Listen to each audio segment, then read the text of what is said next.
Praise the lord. ప్రభువైన యేసుక్రీస్తు నామములో ఈ ఉదయకాలమందు మీ అందరికీ కూడా శుభములు తెలియజేస్తూ ఉన్నాను.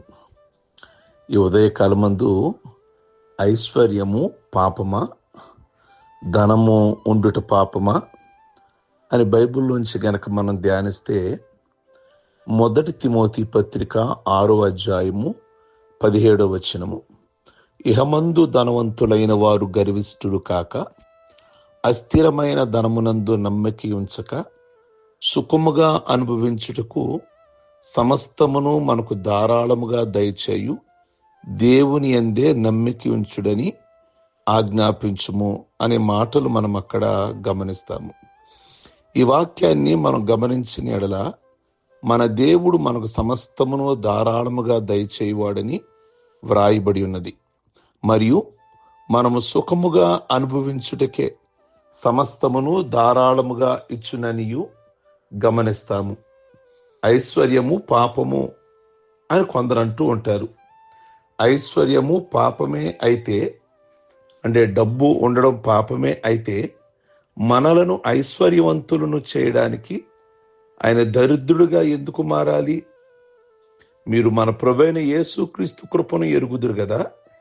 ఆయన ధనవంతుడయ్యుండియు మీరు తన దారిద్ర్యము వలన ధనవంతుడు కావాలని మీ నిమిత్తము దరిద్రుడాయను అనే మాట 2 కొరింథీ 8వ అధ్యాయము 9వ వచనంలో వ్రాయబడి ఉన్నది.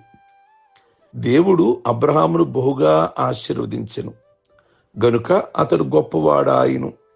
అతనికి గొర్రెలను, గొడ్లను, వెండి బంగారములను, దాసదాసీలను, ఒంటెలను, గాడుదులను దయచేసెను అని ఆదికాండం 24:35 చూస్తాం.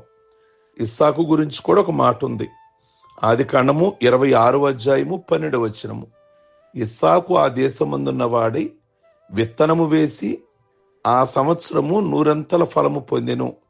యెహోవా అతనిని ఆశీర్వదించును గనక ఇస్సాకు ఐశ్వర్యవంతుడాయను. ఇలా ఐశ్వర్యవంతుడుగా దేవుడు ఎందరినో చేసినట్లు ఆధారాలు ఉన్నాయి.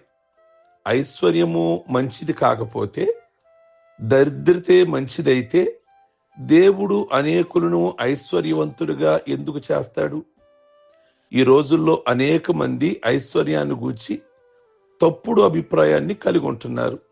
కనుకే ప్రతి విషయములోనూ శాపము, దరిద్రత అనుభవిస్తున్నారు. మన దరిద్రతను మాత్రమే గాక మన శాపమును కూడా ఆయన పరిహరించాడు. ప్రియ దేవుని బిడ్డలారా, ఐశ్వర్యము పాపమే అయితే, యేసయ్యతో ఉన్న వారిలో కొందరు వారు ఆస్తులతో ఆయనకు పరిచర్య చేసినట్లుగా లూకా 8:3 చూస్తాం. కనుక ధనవంతుడైన అరమతయి యోసేపు తన కుటుంబం కొరకు రాతితో తొలిపించుకున్న సమాధిలో యేసయ్యకిచ్చి ఆ స్థలాన్ని ఆ సమాధిని యేసుప్రభువు వారికి అంకితం చేసినట్లుగా చూస్తాం. కనుక ఈ విధంగా మనము దేవుని యొక్క వాక్యమును మనం ధ్యానిస్తే, యెహోవా ఆశీర్వాదము ఐశ్వర్యం ఇచ్చును, నరుల కష్టము చేత ఆ ఆశీర్వాదము ఎక్కువ కాదు అని బైబిల్లో ఉంది. కనుక ఈ రోజున చాలా మంది కుటుంబాలు రాత్రి పగలు కష్టపడుతూనే ఉన్నారు. కానీ ప్రతి విషయములోనూ శాపము, దరిద్రత అనుభవిస్తూనే ఉన్నారు. ఎందుకని? వారి కష్టము చేత ముందుకు రావాలనే ప్రయత్నము. కానీ దేవుని వాక్యం ఏమంటుంది? దేవుని ఆశీర్వాదము ఐశ్వర్యం ఇచ్చునని. మనంతట మనము ధనవంతులము కాలేము, మనంతట మనము గొప్పవారము కాలేము. ధనవంతుని ఆస్తి వానికి ఆశ్రయ పట్టణమని, దరిద్రుని పేదరికము వానికి నాశనమని సామెతలు 10వ అధ్యాయము 15వ వచనం ఉంది. కనుక దేవుని ద్వారా కలిగే ఐశ్వర్యము సమృద్ధినిస్తుంది, చాలని స్థితిలో ఉండదు.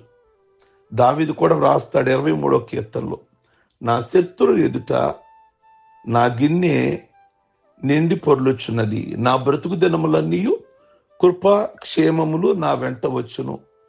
కనుక కొందరి వెంట కుక్కలు పడుతుంటాయి, దెయ్యాలు పడుతుంటాయి, దరిద్రత, రోగాలు, అప్పులు వాళ్ళు, ఇలా మరెన్నో ఉంటాయి. కానీ దావీదు అంటాడు, నా వెనక వస్తున్నది ఏంటో తెలుసా? సమృద్ధి. నా వెంట వస్తున్నది, నా గిన్నె నిండి పొర్లుచున్నది, నా బ్రతుకు దినములన్నీ కృపాక్షేమములు నా వెనకొస్తున్నాయి. కనుక ప్రియ దేవుని బిడ్డలారా, మన వెనక సమృద్ధి దేవుడు అనుగ్రహిస్తూ ఉంటాడు. యోబు జీవితాన్ని గమనిస్తే శోధించబడిన తరువాత దేవుడు యోబును అత్యధికముగా ఆస్వాదించాడు. 14,000 గొర్రెలు, 6,000 ఒంటెలు దేవుడిచ్చాడు. 7 కొడుకులను, 3 కుమార్తెలను దేవుడిచ్చాడు. ఇశ్రాయేలీలు అరణ్య యాత్రలో ముందు చేదనుభవాలు దాటిన తరువాతే మధురమైన అనుభూతిని పొంది సమృద్ధిని అనుభవించారు. ఆ సమృద్ధి పరలోకంలో నుండి దిగి వచ్చిన సమృద్ధి లేదా ఆహారం. కనుక ఈ ఉదయకాలమందు దేవుడు ఐశ్వర్యము ఇవ్వడం అది పాపమేమీ కాదు. అది వాడవలసిన విధంగా గనక వాడినట్లయితే, కీర్తనకారుడు 103లో అంటాడు దావీదు, ఆయన చేసిన ఉపకారములలో దేనిని మరువద్దు అంటాడు. ఆయన ఎన్నో విధములైన మేలులు పొందుకున్నాడు. తన ప్రాణానికి చెప్తాడు దేవుడు ఏమైతే మేలు చేశాడో అన్నిట్లో కృతజ్ఞత చెల్లించాలి అని. లూకాలో 12వ అధ్యాయంలో ఒక ధనవంతుడు ఉన్నాడు. తను ఐశ్వర్యం పొందాడు కానీ తన మాటల్లో ఎక్కడా కూడా దేవుని ప్రస్తావన లేదు. కనుక అలాగును కాదు. దేవుడు మిమ్మల్ని గనక దీవిస్తే దేవుని పరిచర్యలో, దేవుని యొక్క పరిచర్య కొరకు వాడడం, కృతజ్ఞత కలిగి జీవించడం, దేవుడు అందుకే నిన్ను ఐశ్వర్యవంతుడిగా చేశాడేమో, దేవుని సేవలో సహకారులుగా ఉండాలని. ఆనాడు మగ్దలేని మరియ, ఇంకా కొంతమంది స్త్రీలు వారు కలిగిన ఆస్తితో ప్రభు పరిచర్యలో పాల్గొనిది అని లూకా 8:3 ఆ మాటల్లో మనం చూస్తాం. కనుక ఐశ్వర్యం పాపం కాదు. దేవుడు నీకు అలాగిచ్చినట్లయితే నీ అవసరాలకు వాడుకుంటూ దేవుని పరిచర్యలో కూడా దేవుని యొక్క సువార్త ముందుకు వెళ్ళడానికి ఆనాడు మరియా వాళ్ళు దేవుని సేవలో సహకరించినట్లుగా మీరు కూడా అలాగున ముందుకుండండి. దేవుడు దీవించునుగాక. ప్రార్థించుకుందాం. సర్వశక్తి కలిగిన తండ్రి, ఈ యొక్క ఉదయకాలమును బట్టి మీకు స్తోత్రం. ఐశ్వర్యము పాపము అని అనుకునే చాలా మంది, బైబిల్ సెలవిస్తుంది ఐశ్వర్యం పాపం కాదు, యెహోవానే ఆశీర్వాదము ఐశ్వర్యమునిచ్చును అని. కనుక మీరిచ్చిన ఆ ఆశీర్వాదం, మీరిచ్చిన ఐశ్వర్యం, మా అవసరాలు ప్రభువా తీర్చుకుంటూ మీ సేవలో సువార్త పరిచర్య కొరకు మా ధనం ద్వారా, మా కలిగిన వాటి ద్వారా సువార్త పరిచర్యలో, అలాగే సంఘ కార్యక్రమాలలో వాడడం అనేది నిజంగా ఆ గొప్ప దీవెన.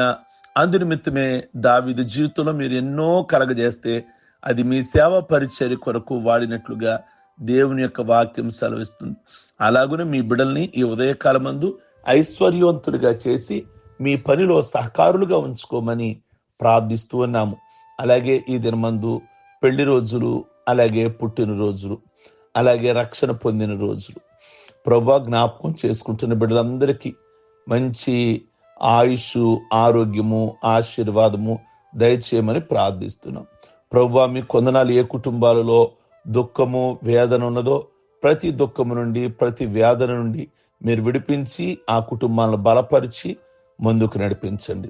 ఈ దినపు ప్రయాణాలు కలిగిన బిడ్డలందరికీ కూడా భద్రతను, క్షేమమును దయచేసి, కృప దయచేసి మహిమ, ఘనత, ప్రభావమును పొందమని యేసయ్య నామములో అడుగుచున్నాం తండ్రి. ఆమేన్. God bless you. మీ అందరికీ ఉదయకాలమందు